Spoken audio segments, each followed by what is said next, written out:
출애굽기 12장 37에서 51절 말씀입니다. 이스라엘 자손이 라암셋을 떠나서 숫곳에 이르니 유아 외에 보행하는 장정이 60만 가량이요 수많은 잡족과 양과 소와 힘이 많은 가축이 그들과 함께하였으며 그들이 애굽으로부터 가지고 나온 발교되지 못한 반죽으로 무교병을 구웠으니 이는 그들이 애굽에서 쫓겨남으로 지체할 수 없었음이며 아무 양식도 준비하지 못하였음이었더라. 이스라엘 자손이 애굽에 거주한 지 430년이라. 430년이 끝나는 그날에 여호와의 군대가 다 애굽 땅에서 나왔은즉 이 밤은 그들을 애굽 땅에서 인도하여 내심으로 말미암아 여호와 앞에 지킬 것이니 이는 여호와의 밤이라. 이스라엘 자손이 다 대대로 지킬 것이니라. 사랑하는 형제 여러분, 7월 1일 금요일 새벽 묵상에 오신 것을 환영합니다. 드디어 이스라엘이 출애굽을 했습니다. 에덴의 여자의 후손 언약대로 그리스도를 보내시기 위하여 먼저는 그리스도의 나라 백성을 뭇별같이 많은 수로 조성하시기 위하여 지난 430년 동안 애굽을 활용하신 것입니다. 언약대로 된 일입니다. 이제 출애굽을 해서 가나안으로 가면 영토의 확보 역시 언약대로 이루어질 것입니다. 37에서 42절은 출애굽이 하나님의 언약대로 행하신 것임을 확인시켜주고 있습니다. 37절에서 이스라엘 자손이 라암셋을 떠나서 숫곳에 이르니 유아 외에 보행하는 장정이 60만 가량이라고 말하고 있죠. 60만 명은 정확하게는 60만 3,550명임을 민수기에서 말합니다.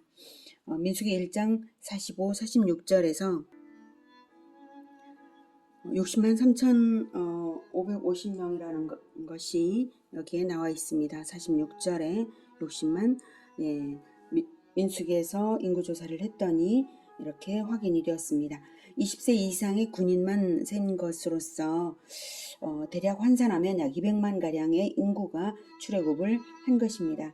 과거 요셉 총리 시절에 입애굽을 한 야곱의 가족이 70명 뿐이었는데 이제 이렇게 많은 수의 백성이 출애굽을 하는 것은 하나님이 600년 전 아브라함에게 약속하신 것의 성취입니다. 창세기 15장 5절에 그를 이끌고 밖으로 나가 이르시되 하늘을 우러러 뭇별을 셀 수 있나 보라. 또 그에게 이르시되 네 자손이 이와 같으리라. 이렇게 뭇별과 같이 많은 자손이 된다는 것의 약속의 성취죠. 그렇게 해서 많아져서 이제 출애굽을 하는 것입니다. 40에서 41절은 430년 만에 출애굽인 것을 말하고 있죠. 이스라엘 자손이 애굽에 거류한 지 430년이라 430년이 끝나는 그날에 여호와의 군대가 다 애굽 땅에서 나왔은즉 이것 또한 아브라함에게 주신 언약의 성취입니다. 창세기 15장 13에서 16절에 여호와께서 아브라함에게 이르시되 너는 반드시 알라. 내 자손이 이방에서 객이 되어 그들을 섬기겠고 그들을 400년 동안 내 자손을 괴롭히리니 그들이 섬기는 나라를 내가 징벌할지며 그 후에 내 자손이 큰 재물을 이끌고 나오리라. 너는 장수하다가 평안히 조상에게로 돌아가 장사될 것이요 내 자손은 4대 만에 이 땅으로 돌아오리니 이는 아모리 족속의 죄악이 아직 가득 차지 아니함이니라 하시더니 이렇게 아브라함에게는 430년이 아니라 400년, 400년이라고 말씀하셨지만 성경이 상징성을 위해서 그렇게 단순화시켜서 이제 말한 것이고요. 출애굽이 언약의 성취인 것이 분명합니다. 그 400년이 바로 이 430년인 것입니다. 그러니 가나안 땅으로 돌아간 것도 이루어질 일인 것이 분명합니다.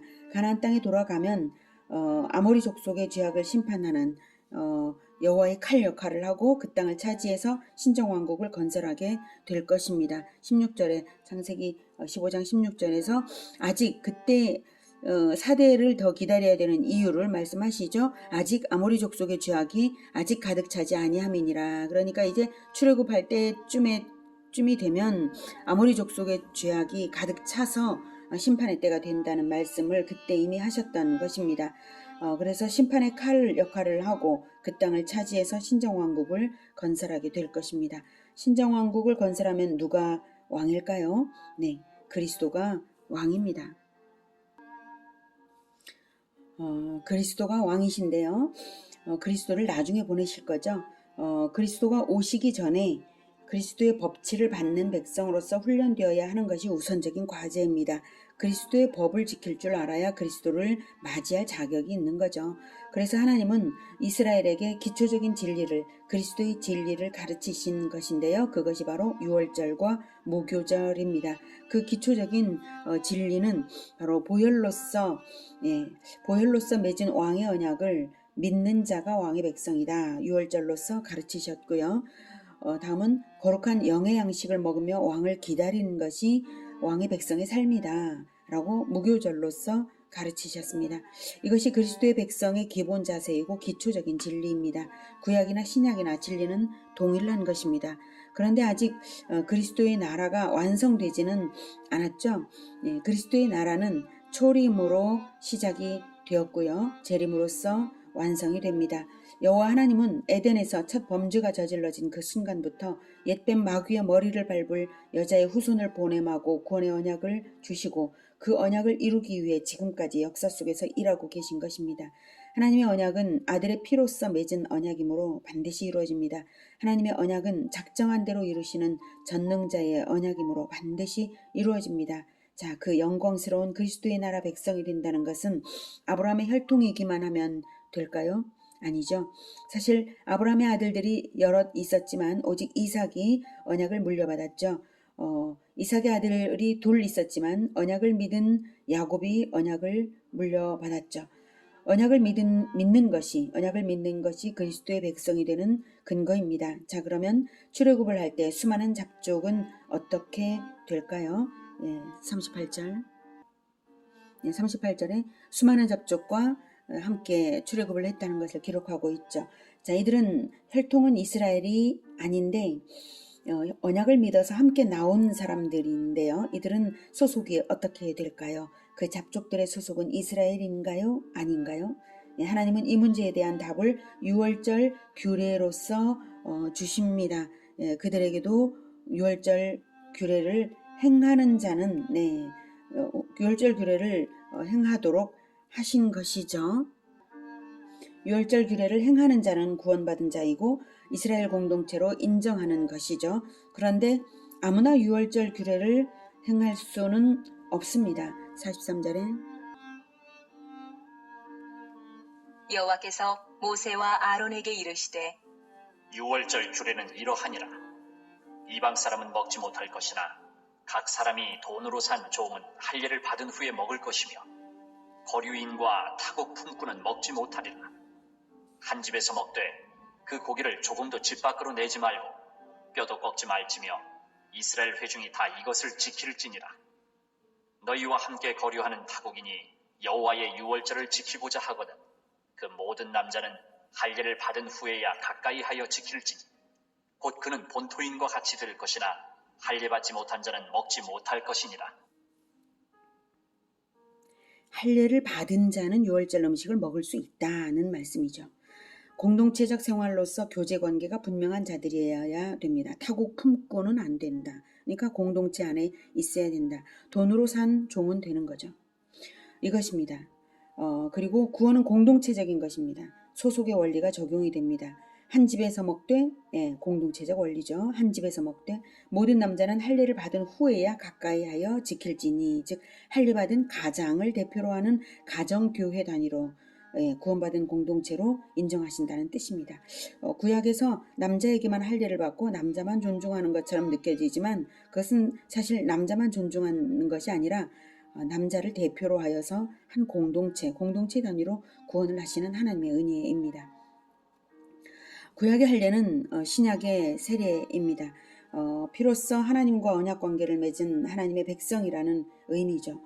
구약의 할례를 행할 때 피를 흘리지 않습니까? 신약의 세례는 물 뿌리지만은 그 물은 사실은 예수님의 보혈입니다.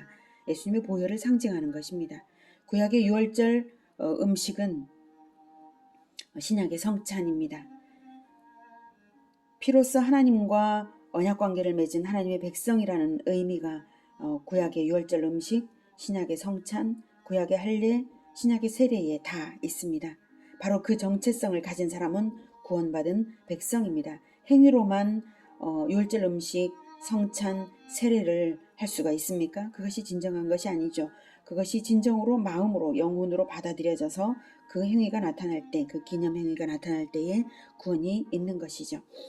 구약의 유월절 음식은 신약의 성만찬과 동일한 것입니다. 그래서 신약에서 예수님이 세우신 성례는 세례와 성찬 이 두 가지입니다. 이 두 가지 성례로서 그리스도의 백성이 되는 것인데요. 믿음으로 받는다면 그렇습니다. 구약시대 때부터 이미 하나님은 믿음으로써 하나님의 백성을 삼으신 것이지 혈통을 근거로 하신 것이 아닙니다. 이스라엘은 믿음의 혈통이 얹어진 것뿐이죠. 믿음이 하나님의 언약 백성이 되는 절대적인 근거입니다. 물론 믿음도 하나님의 은혜가 먼저 있고서 은혜를 베풀어 주셨기 때문에 믿을 언약이 주어진 것이죠. 은혜로요. 우리의 구원은 전적으로 하나님의 은혜입니다. 49절. 본토인에게나 너희 중에 거류하는 이방인에게 이 법이 동일하니라 하셨으므로 온 이스라엘 자손이 이와 같이 행하되 여호와께서 모세와 아론에게 명령하신 대로 행하였으며 바로 그날에 여호와께서 이스라엘 자손을 그 무리대로 애굽 땅에서 인도하여 내셨더라. 네, 49절에 본토인에게나 너희 중에 거류하는 이방인에게 이 법이 동일하니라 하셨으므로 예수님의 십자가 이후 복음이 세계 만방에 퍼져서 혈통과 무관하게 믿음으로써 구원받을 수 있는 근거는 이렇게 이미 언약 백성으로 이스라엘을 부르실 때부터 이렇게 주신 것입니다. 그러므로 온 이스라엘 자손이라고 50절에 말씀하신 온 이스라엘 자손은 혈통의 이스라엘만을 말하는 것이 아니라 믿음으로 출애굽한 모든 사람을 뜻한다고 말할 수 있습니다. 다만 이제 앞으로도 계속해서 그들의 믿음이 올바른 행위로 나타나도록 믿음을 지켜가야 할 일이 남았죠. 할례와 유월절 성찬만으로 믿음의 행위를 인정하시고 온 이스라엘을 구원하신 하나님께서는 앞으로도 믿음의 행위가 있는가를 보시면서 믿음을 인정하십니다. 앞으로의 삶에서는 할례와 유월절로서 출발할 때에 그 마음을 변하지 않고 마음의 할례와 영혼의 무교병을 계속 먹으면서 끝까지 믿음의 행위를 보이는 삶을 살아야 할 것입니다. 우리에게도 동일한 원리대로 하십니다. 우리가 세례와 성찬으로서 구원받은 백성이라는 정체성을 나타냅니다만 단지 세례와 성찬만으로 영혼의 세례와 영혼의 성찬을 유지할 수 있나요? 영혼의 무교병인 성경을 배우면서 날마다 예수 그리스도를 먹지 않으면 우리는 쉽사리 세상에 동화되어 변질되는 존재입니다. 혈통의 이스라엘도 아니고 이방 잡족인 우리가 이 큰 구원을 얻은 우리가 이 큰 구원의 은혜를 참으로 귀중히 여겨서 끝까지 믿음의 행위를 잃어버리지 않기를 기원합니다. 기도하겠습니다. 하나님, 우리에게 이방 잡족에게 유월절과 무교절을 먹을 수 있게 허락하신 하나님, 우리에게도 세례와 성찬에 참여하게 하셔서 정말로 감사합니다. 그러나 세례와 성찬의 형식만으로 구원이 완성된 것이 결코 아니며 우리는 그 세례와 성찬을 날마다 받는 날마다 무교병과도 같은 예수님을 성경을 통해서 먹고 그리고 날마다 좋은 것을 먹은 것이 힘으로 나타나듯이 우리의 삶으로 나타날 수 있도록 우리의 정체성이 나타날 수 있도록 하겠습니다. 주님 도와 주시옵소서. 우리의 행위가 늘 믿음의 행위로 나타나게 하여 주시옵소서. 주님 늘 인도하여 주시는 것을 감사를 드리며 끝까지 이 믿음을 변질하지 않고 예수님 오시는 날까지 대를 이어갈 수 있게 꼭 도와주시옵소서. 예수님의 이름으로 기도드립니다. 아멘. 이어지는 시간은 개인 기도 시간입니다.